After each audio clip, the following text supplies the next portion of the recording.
Storm Watch 12 weather with Chief Meteorologist Matt Hoffman. Snow-free right now at the Crater Lake Visitor Center, but that will likely be changing through the weekend as a very cold air mass for this time of the year moves on in. We're going to get the first wave of that coming up for tomorrow. A cold front is working its way through the state, and behind this will be some cooler air for tomorrow. Temperatures will be a good about 10 degrees cooler than today. And then temperatures drop even further as we head into the weekend. Here's a look at those clouds moving through Eugene, now into the Bend area. This will work its way into southern Oregon this evening. So expect increasing clouds across our region tonight. Out ahead of that front, winds are starting to pick up out there. Pretty breezy in Klamath Falls and Lakeview, also towards the Brookings area. And we are seeing those winds picking up in the Rogue Valley out of the west. 83 degrees currently in Medford. It's 86 in Montague, 77 in Klamath Falls, and 75 in Christmas Valley. Say goodbye to these warmer temperatures.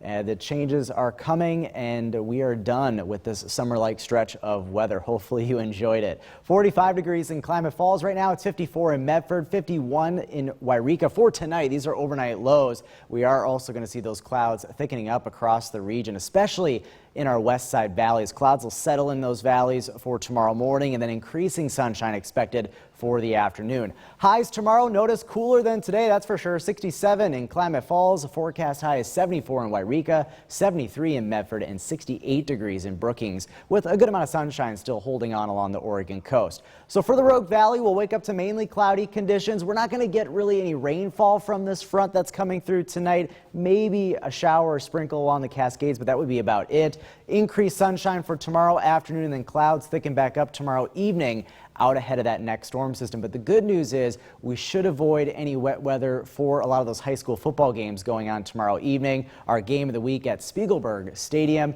between North Medford and Mountain View. 66 degrees at kickoff, and by halftime temperatures are right around 60 degrees or so.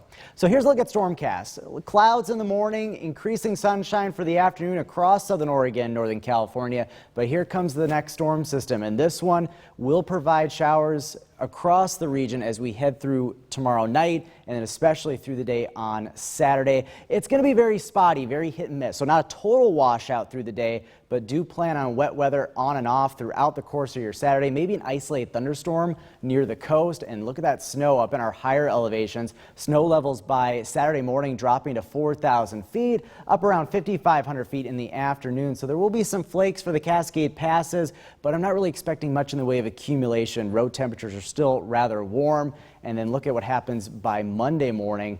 The snow levels getting down to around the Klamath Basin. So even Klamath Falls could see a few flakes before this system is out of here. As far as amounts go with snow, we're not going to see much for Saturday, but what will be interesting is Sunday into Monday as we get those lower snow levels. Most of the accumulation will be in some of our higher elevations, including Crater Lake, that could see upwards of 3 to 6 inches of snow. Your 7-day forecast for the coast. Showers looking likely Saturday and Sunday, maybe even an isolated thunderstorm mixed in there as well. Northern California, cooling off, highs only in the 50s this weekend. Showers linger even on into Monday as well, with snow up in the higher elevations. The Klamath Basin seeing much cooler temperatures, highs only in the 40s Sunday and Monday. And look at those lows starting out early next week in the 20s for the basin. The Cascades seeing some wet weather in the form of rain and snow, drier weather by Tuesday. And then in the Rogue Valley, big cool down this weekend, showers looking likely. We'll talk more about this active stretch of weather here through the weekend coming up at 6. All right. Thank you very much, Matt.